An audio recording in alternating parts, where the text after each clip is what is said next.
Tilamchilarga pul bersa bo'lamdi. Savol. Assalomu alaykum. Ko'chada chiroyini urib olgan tilamchilarni ko'p uchirdiman. Ularning qo'l so'zishlaridan bir narsa bermay o'tib ketishga chidamay qolaman. Ba'zilari yap-yosh, ba'zilariga haqiqatan odamning ichi og'riydi. Bularning qilgani to'g'ri bo'lsin yoki xato bo'lsin, Alloh o'zi biladi. Ba'zilar ber desa, ko'pinchisi berma deydi. Har xil qarashlar ichida qaymoqib qoldim ustoz. Mashinaga bir tushuncha bersangiz. Yana kafir tilamchilarga sadaqa bersak bo'lamdi. Alloh sizga ko'p savob ato qilsin. Javob: Va alaykum assalom va rahmatullohi va barakatuh. Barliq hamd sanolar Janobi Allohga bo'lsin. Shundaqla payg'ambarimiz Muhammad sallallohu alayhi va sallamga, oila tavobatlarga, ashablarga va u zotga toki qiyomatgacha ergashganlarga durud va salomlar bo'lsin. Tilamchilik kishilardagi insonchilik va rahim shafqat tuyg'usidan turli usullarda foydalanib, ko'chalarda, masjid jami oldilarida turib pul topadigan bir kasbga aylanib qolgan bo'lib, dunyodagi har qanday boy va farovon jamiyatlarmi tilamchilik hodisasidan xoli emas. Kasbiy tilamchilik bozori xalqarodagi cho'ng bozorlarning biri bo'lib qolmay, odam bedikchiligi bilan shug'ullanadigan xalqaro jinoiy guruhlarmi kasbiy tilamchilarni ishlatadiganligi uchun hatto davlatlarmi bu yomon hodisasini yo'qotolmayotadi. Mazkur savolga javob berish uchun tuvanda dinimizda insonning izzat sharafini qo'g'dash uchun belgilangan, shundaqla tilamchilikka aloqador bo'lgan bir qism ahkamlarni bayon qilishga to'g'ri keladi. Birinchi, dinimizda soillarga ihson qilishning o'rni. Janobi Alloh soillarga ihson qilganlarni ular pul mollarida soillar va muhtojlarning haqlarini ayiradiganlardir. Zariyat surasi 19-oyat. Pul mollaridan soillarga va muhtojlarga muayyan haq beradiganlar. Ma'arij 24-25-oyat deb madhiyalagan. Shundaqla yaxshilik qilish martabasining shartini muhtojlar jumlasidan bo'lgan soillarga xayr ihson qilish deb ko'rsatib mundoq degan. Sizlarning kun chiqqan va kun patgan tarafga yuz keltirishinglarning o'zila yaxshi amalga yetmaydi. Balki Allohga, oxirat kuniga, farishtalarga, kitobga, ya'ni Alloh nozil qilgan kitoblarga, payg'ambarlarga iymon keltirish, Allohni so'yish yuzidan xish aqrbolarga, yetimlarga, miskinlarga, ibn sabillarga, ya'ni pul milidan aloqasi uzilib qolgan musofirlarga, soillarga va qullarning ozodlikqa erishishiga pul mol yordam berish, namoz o'qish, zakot berish, ahdiga vafo qilish, yo'qsizlikqa, kasallikka va Allohning yo'lida qilingan urushga bardoshlik berish yaxshi amalga kiradi. Ana shular, ya'ni yuqorqi sifatlarga ega kishilar iymonida rostchil odamlardir. Ana shular taqvodor odamlardir. Baqara surasi 177-oyat. Alloh taolo yana Zuho surasidagi bir oyatda soilga qo'pollik qilma deb buyurgan bo'lib, soillarni quruq qo'l qaytarmaslik, mehribon bo'lish, bir narsa bermagan taqdirdami ularni chiroyli so'z bilan qaytarishga buyurgan. Ikkinchi, tilashning hukmi. Imom G'azzali bu haqda mundoq deydi: Tilash aslida haromdir. Zaruriyat yoki zaruriyatga yetadigan jiddiy ehtiyoj bo'lsa, andan muboh bo'ladi. Tilamaymi uni hal qilg'ili bo'lsa, tilash yanada haromdir. Tilash aslida harom deyishimizning asosi shuki, tilash odatda 3 harom ishdan xoli bo'lolmaydi. Birinchisi, Alloh taoladan zarlanishdir. Chunki tilash faqirlikni izhor qilish va Alloh taolaning ne'matlarining uningga yetmaganligini ifodalashdir. Mana bu shikoyatning dal o'zidir. Birining igdorchiligidagi bir qul tilisa, u xuddi xo'jayinini satlagandek bo'lganidekla, ba'zilarning tilishimi Allohni satlash bo'ladi. Mana bunday qilmish haromdir va zaruriyat uchun tobni yegandekla bo'lish kerak. Ikkinchisi, soil tilash orqali o'zini Allohdan boshqaga xor qiladi. Mo'min kishi o'zini Rabbidan boshqa hech kimga xor qilsa bo'lmaydi. Bu uning uchun izzatdir. Halbuki xaloyiqlar bo'lsa o'ziga o'xshashla Allohning bandalaridir. Bu sababdan zaruriyat bo'lmaganida o'zini ularga xor qilsa bo'lmaydi. Uchinchisi, tilash ko'pincha ahvolda tilanguvchiga aziyat berishdan xoli bo'lolmaydi. Chunki kishi ba'zida o'zi xohlab ko'ngil roziligi bilan bermaydi. Tilamchidan hayo qilib yoki boshqalarga riyo qilib bir narsa berganida u olg'uchiga harom bo'ladi. Bermasa xijil bo'ladi yoki o'zini pixsiq ko'rib bearam bo'ladi. Demak, bersa pulga, bermasa yuziga ziyon. Buning har ikkisi uningga azor beradi.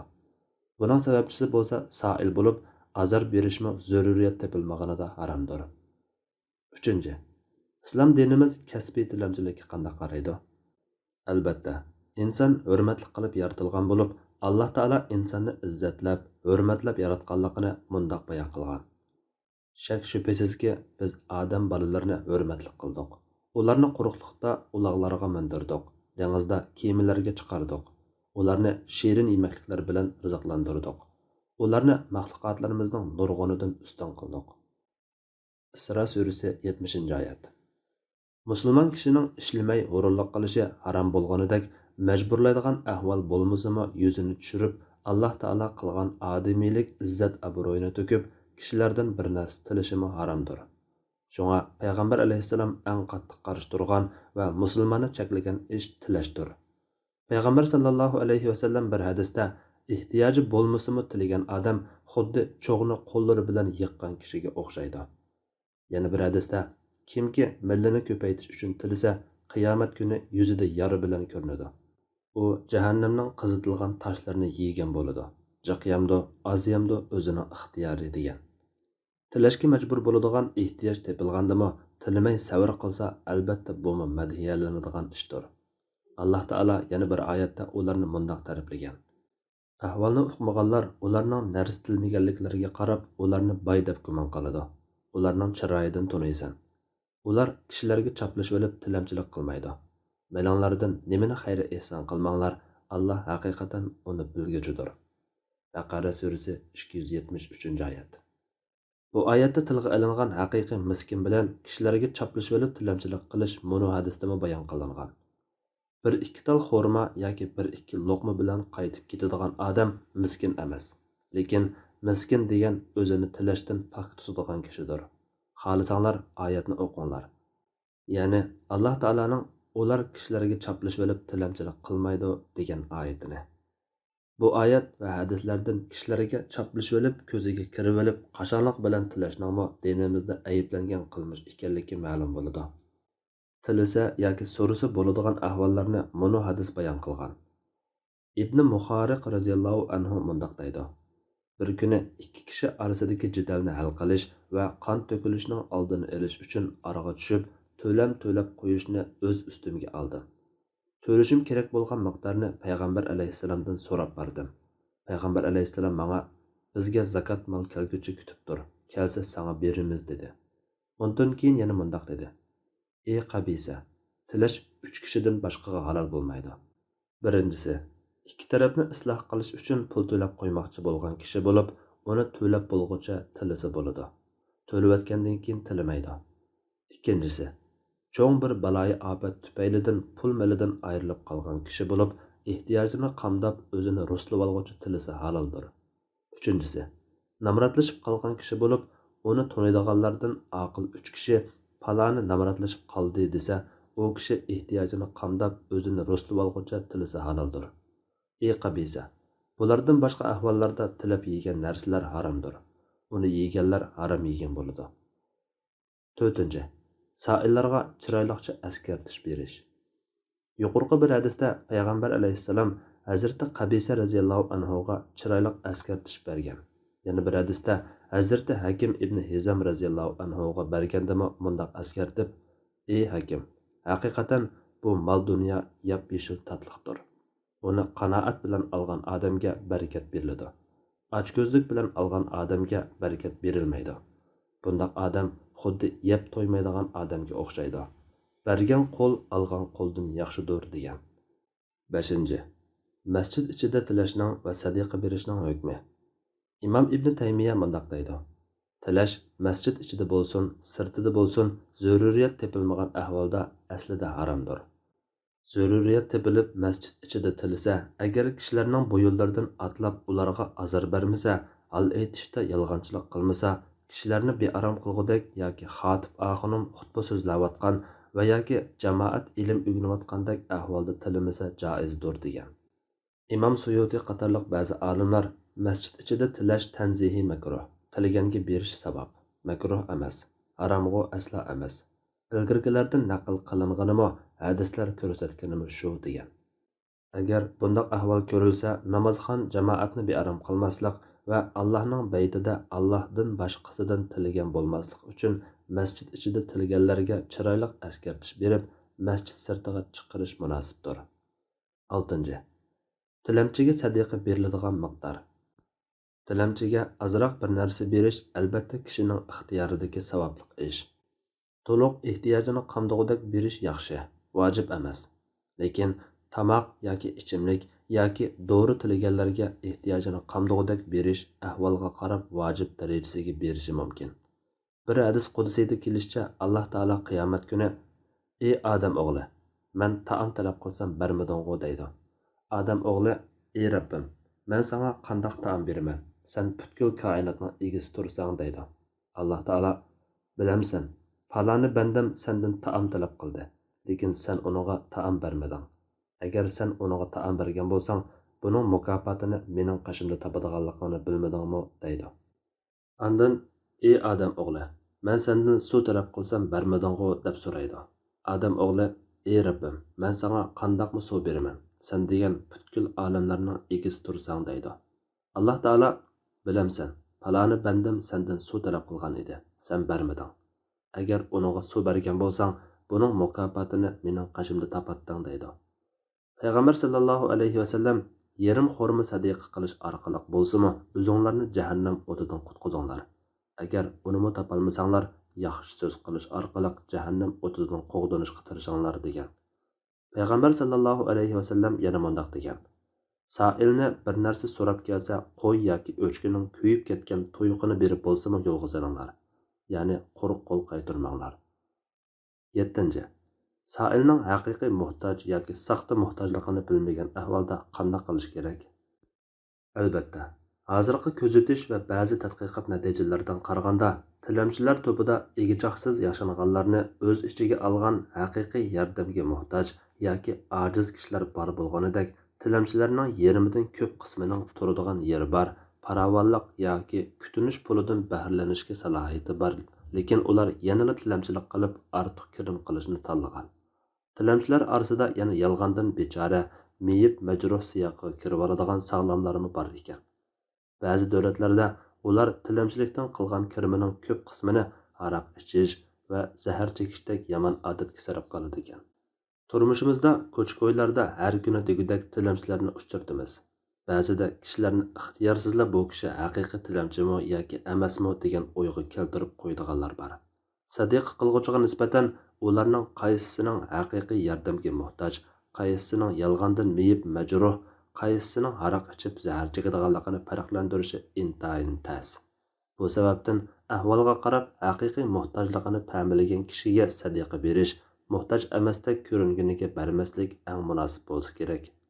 Agar fahmi bo'yicha haqiqiy muhtoj deb qaragan sailga sadaqa bergan va haqiqatda u muhtoj emas bo'lsa, yana sadaqasiga savob oladi. Vallohu a'lam. Payg'ambar sallallohu alayhi vasallam mundaq degan: "Bir kishi men cho'qim sadaqa bermay qo'ymayman" deb kechida sadaqasini bir o'g'riga berib qo'ydi.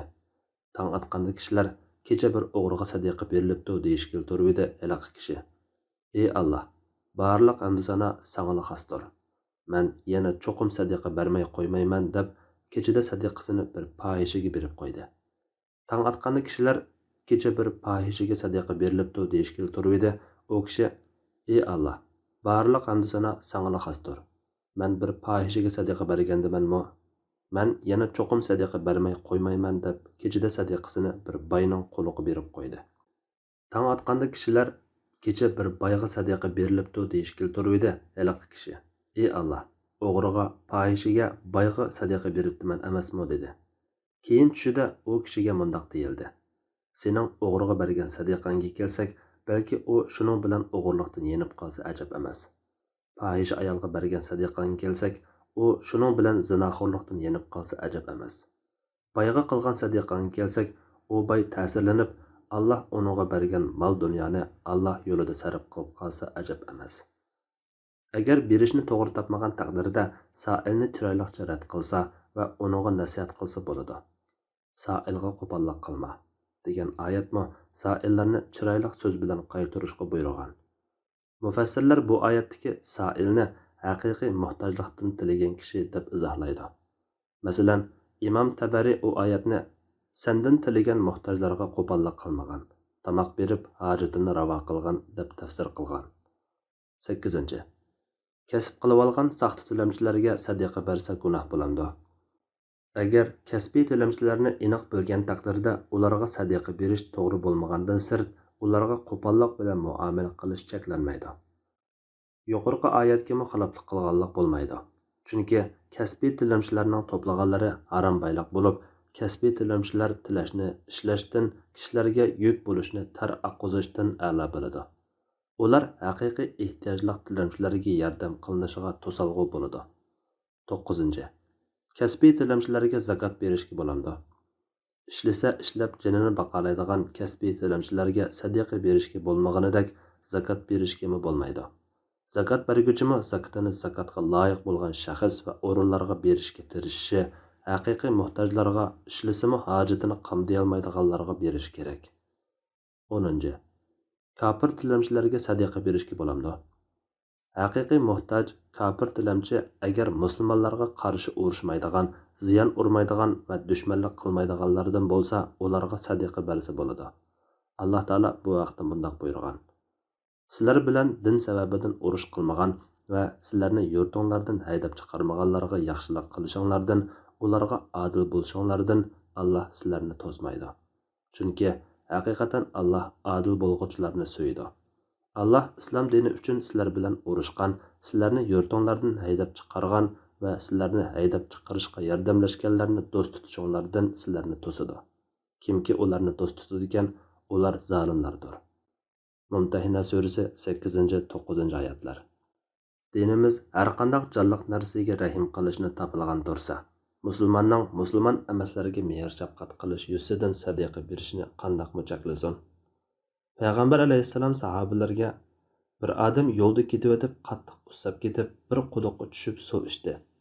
Quduqdan chiqib ussuzlikdan hasirab nam topini yalavatgan bir itni görüp "Manga yetken ussuzlik onog'im yetipdi" dedi-de quduqqa tushib o'tik suv elib, o'tikni tishlab ustiga o'rlab quduqdan chiqib itni qong'uchi sug'organlik uchun Alloh uning bu ishidan minnatdor bo'lib uni kechiribdi degan edi sahabelar. Ey Rasululloh, hayvonlarga yaxshilik qilsak bizga ajr bo'lamdi deb so'ravdi Rasululloh. Har qanday jonliqqa yaxshilik qilishda ajr bor dedi. İnsani marhamat va yaxshilik hargizmi cheklanmaydi. Payg'ambar alayhissalomning oldidan bir jinoza o'tganda jinoza uchun o'rnidan turgan. Ba'zilar ey Rasululloh, bu bir yahudiyning jinozasi deganda Payg'ambar alayhissalom uningga u bir inson emasmi degan. Hatto musulmonlarga qarshi urush qilgan kafirmi musulmonlar qo'liga asir tushib qolsa, Alloh taolo ularga yaxshilik qilishni jannatda amallar qatorida mundaq madhiyalagandir. O'zi muhtoj turuqliq miskinga, yetimga va asirga taom beradi. Ular aytadi: "Sizlarga biz Allohning roziligi uchun taom beramiz. Sizlardan buning badaliga hech qanday mukofot va tashakkur talab qilmaymiz. Shubhisizki, biz Parvardigorimiz tarafidan maydonga keltirilgan ig'ir qattiq kundan qo'rqamiz." İnson surasi 8-9 oyatlar. İmam Qurtubi bu oyatdagi asr haqida mushrik asrga tamoq berish Allohga yaqin qiladigan amallardandir. Lekin u ixtiyoriy sadaqadan bo'ladi, zakotdan bo'lmaydi degan. Mazkur oyatdagi miskin bilan yetimmi musulmon, kafir deb ayrilmagan. Alloh eng to'g'risini bilguchidir. Fatvoda Dr. Abdulaziz rahmatulloh. Fatvolar majmuasi 3-tom.